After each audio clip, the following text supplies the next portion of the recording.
Hi, ladies and gentlemen, Moreno Regenberg here again.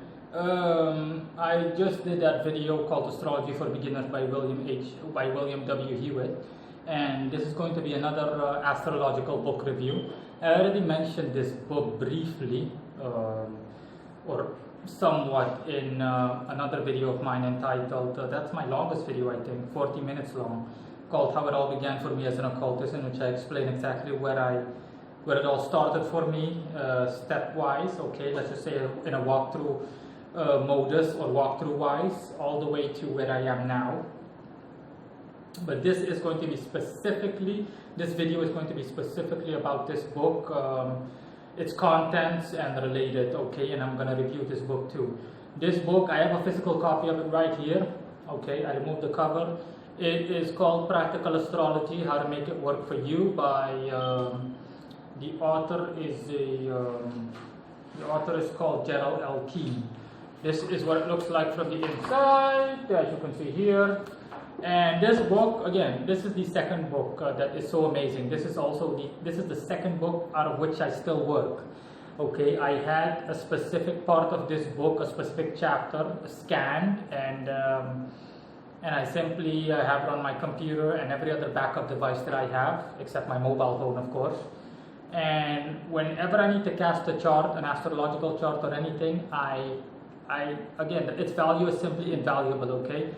I would not be able to go into details since the devil lies in the details. We're talking about specific minuscule details if it weren't for this book. It took me back in the day, it took me like half a year before I found this book. And even then, ordering it online, finding a place online like Amazon or some marketplace that sells it was another issue altogether. But I still managed to do it, obviously. I still managed to find a hardcover. I think this is hardcover. It's not just paperback. It's a hardcover edition, which was a bit more expensive, but I don't mind.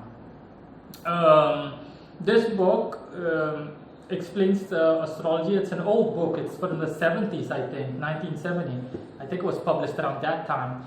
But nevertheless, this book is, like I just said, it's an amazing book, okay? My rating is 4 out of 5 stars, just like the previous one.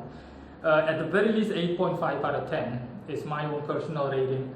This book explains everything to you in a normal way, okay? Straightforward, without any baggage or anything like that. It explains what astrology is, and so on. And as opposed to William W. Hewitt's Astrology for Beginners, this book covers multiple aspects of astrology. This book covers astrology from a neutral perspective. Okay, it covers transit astrology, also natal astrology. It covers chart progression and regression. Chart progression and regression, for those that don't know, it is basically fast forwarding or rewinding your chart to highlight specific life events. It covers planetary descriptions, okay, zodiacal descriptions, what signs they're exalted in, so what signs they're strong in and what signs they're weak in. For example, what planets are weak in these signs, zodiac signs, and which signs they're strong in, and it just keeps going on and on and on, okay? I will be honest, the way I am usually, to say that I have gone over the entire book, but not extensively, in the sense that I haven't worked out of this book. When I found this book and when I finally obtained it and when it finally arrived in my location, I immediately just had that specific chapter that I wanted scanned, because that chapter is honestly the only reason that I bought this book. But I don't regret buying the book in its entirety, because all the other stuff is also interesting. And I just had that chapter scanned, and I still use that chapter. That chapter is called What the Degrees Mean. That's what I love so much. And yeah, you heard it right, okay? This book is the only book that I've come across that explains exactly, that gives a description, a column-wise description exactly on what a specific degree a zodiac sign is in means. For example, if you've got the sun, and the sun was in Libra, then, for example, 10 degrees in Libra, then this book will explain to you exactly what that 10 degrees in Libra is via a brief description, a keyword followed by a description. Just to give you guys an example, my natal chart, I was born under the sun 6 degrees in Libra. And 6 degrees in Libra is a psychic degree. It stands for, let me look up the description. Leo.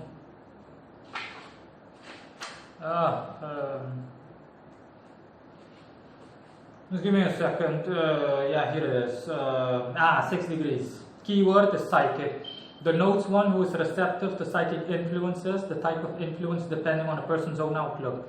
And then what I like so much, what I love about this is that the author gives examples of notable figures throughout history. We're talking about presidents, prime ministers, celebrities, anyone that is known within the mainstream to the mainstream world. Okay, anybody that has a whose name rings a bell on a global level within mankind's history. And then the author gives a list of people, for example, who had this degree. For example, Katharine Hepburn, that's an actress, an American actress, Katharine Hepburn. Her moon was 6 degrees in Libra. J.D. Rockefeller Sr., Mars was 6 degrees in Libra. Charles Lamb, Saturn was 6 degrees in Libra. And Necker, the sun was also 6 degrees in Libra. And it just keeps going on and on and on, okay? This is what it looks like. I'm going to show you guys. As you can see here, this is exactly what it looks like. You can just go over the pages. This is simply the Libra page. I'm going to show you guys the Taurus page. Another example here. This is how I, as an example, am able to obtain. This is how I, as an example, am able to obtain. We're talking about specifically detailed information in regards to my orary charts. I rarely cast any other astrological charts other than orary, because most of the times when I need an answer, whether it's occult based or not, again, I have to rely upon orary astrology, and especially regarding my spirit work. Okay, if I want to know what a spirit's skill set is, if a spirit is adept at something, everything. Okay, in this case, astrology gives me a perfect overview in terms of a forecast, the same way that you apply a weather forecast to your life. A weather forecast will tell you whether it's going to rain in the evening, if it's afternoon, and weather forecasting is specifically accurate. And of course, astrology is even more so, because astrology is rooted in fact, okay? Astrology is irrefutable proof. The only way that it can be incorrect, that a prediction is incorrect, is if you misread something as an operator, or if the chart was cast wrong, you didn't cast it properly and so on, or you didn't apply it correctly. But bottom line is that, yeah, that's basically what it's like. All of the information that I have specifically, okay, in my articles, when I refer to a spirit's planetary correspondences, what do you think? It's astrology, everything.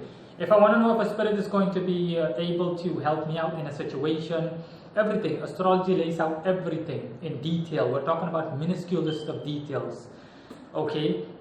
That's how I know, for example, what a spirit working will be like and what its effect will be. When I had, for example, my tattoos put on, I cast charts for every one of these tattoos, not individually, but per session. I had 2 tattoo sessions. I put on 4 in the first session, and I put on these last 2, I think a couple of days ago. Yeah, a couple of days ago. Today's what? Today's Monday. I had it put on Saturday or Friday. I had it put on Saturday or Friday, one of the 2. But again, I don't do anything blindly, okay? Nothing I do is blind. Everything I do, I cast charts and everything, okay? I do the preliminary work and everything. You can read my article called The Importance of Astrology and Tarot Within the Occult, because I also explain a highly effective system where I combine astrology with tarot card readings. Tarot card readings serve as a backup, because sometimes astrology will overcomplicate something, whereas tarot card readings oversimplify it.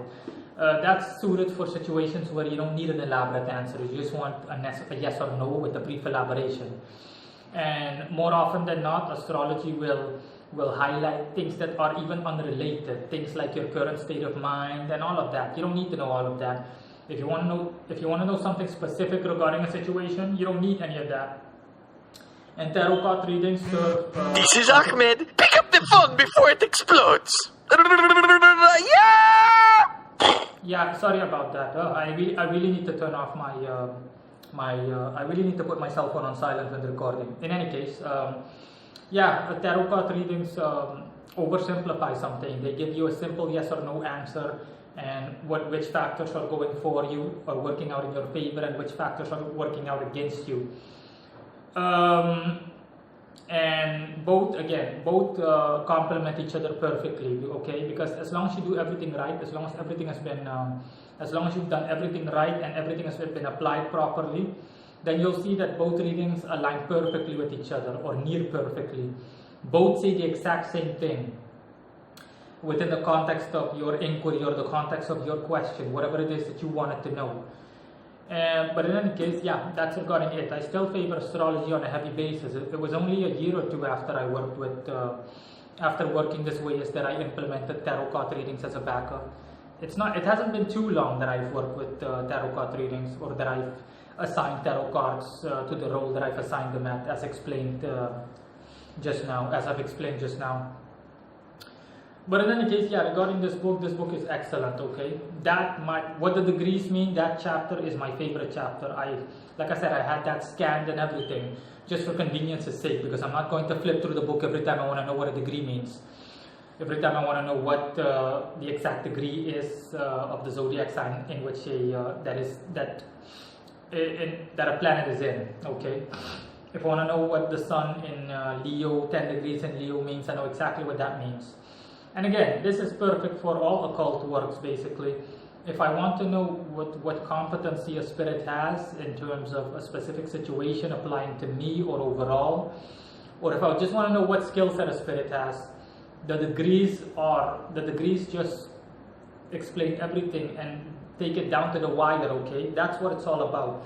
The devil lies in the details. Without knowing what the degrees are, then I would not be able to have be able to make such an accurate assessment in terms of how a spirit works and what the result will be. Alright, and coming back to the example that I gave, for my tattoos, for example, the reason that I didn't just put on these tattoos for fun. I cast charts and everything so that I had confirmed on paper that these tattoos would, that their workings would be effective, okay? I didn't just put them on like that. Or for fashion's sake. I like the way they look and everything, but for me it's all about the results. These tattoos do have an effect, like I mentioned in one of my tattoo related videos, or my tattoo related video a couple of days ago, in which I explained what my tattoos represent and all of that. All of my tattoos contribute to my occult work, and they either strengthen me or my occult faculties. And I had all of that confirmed, just like everything else, via astrology. I confirmed everything, and it clearly indicated. What I love is that it clearly indicates down to into detail what drawbacks there are going to be, if there are any drawbacks, what the pros are, what the cons are. For example, with this first pentacle of the sun, with Metatron's face on it, the benefit is that it greatly strengthens my ability to work with spirits and their subservience to me. Metaphorical subservience, their ability and willingness to work with me and to bring about strong, effective results. So it's just an overall amplifier. I know that from the first pentacle of the sun, because just those pentacles, working with these loose pentacles individually, I have experienced time after time again that if I apply the first pentacle of the sun, after all the things that I usually do, that it amplifies and boosts an existing spiritual working, an occult working. And aside from all of that, aside from what I just said, the drawback of getting this tattoo is that it comes at the cost of anger and rage, which I'm familiar with, because my aura chart clearly indicated that hey, it's going to make you stronger and all of that. You're going to be able to communicate a lot better with spirits, and they're going to be a lot more willing to help you out and work with you and be obedient and all of that. But the drawback is that it will come at the cost of anger.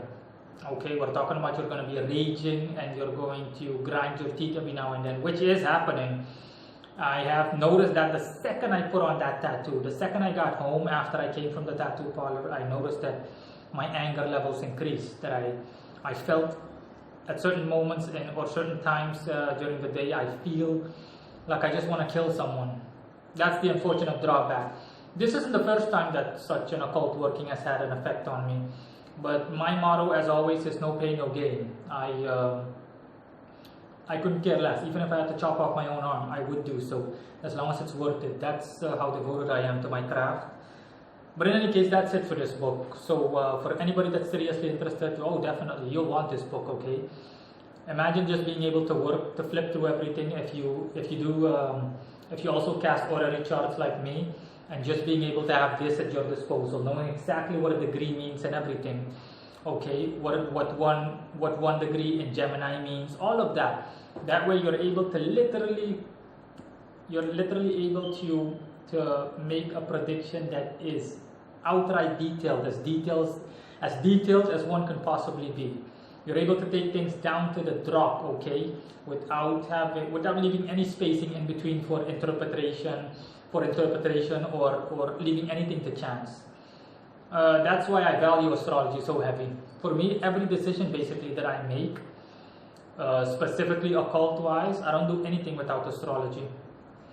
Without astrology and tarot card readings in backup. It's purely divinatory, and that is it.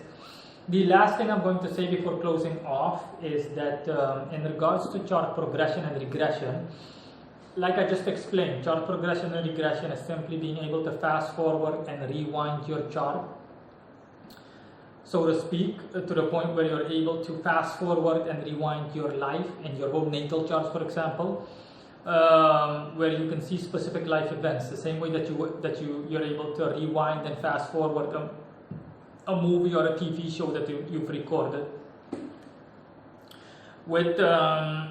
With astrology, unfortunately, I don't use this method outlined in the book because it's too tedious. Okay, the method outlined in this book, or the methods outlined, give instructions on how to do things manually with pen and paper. And I, obviously, for convenience's sake, work with astrological software. So it's different. It's even easier. It's a method that I developed myself when I noticed chart progression and regression. Because when I read that chapter, I was like, nah, this is too complicated. This is way too tedious. I'm not going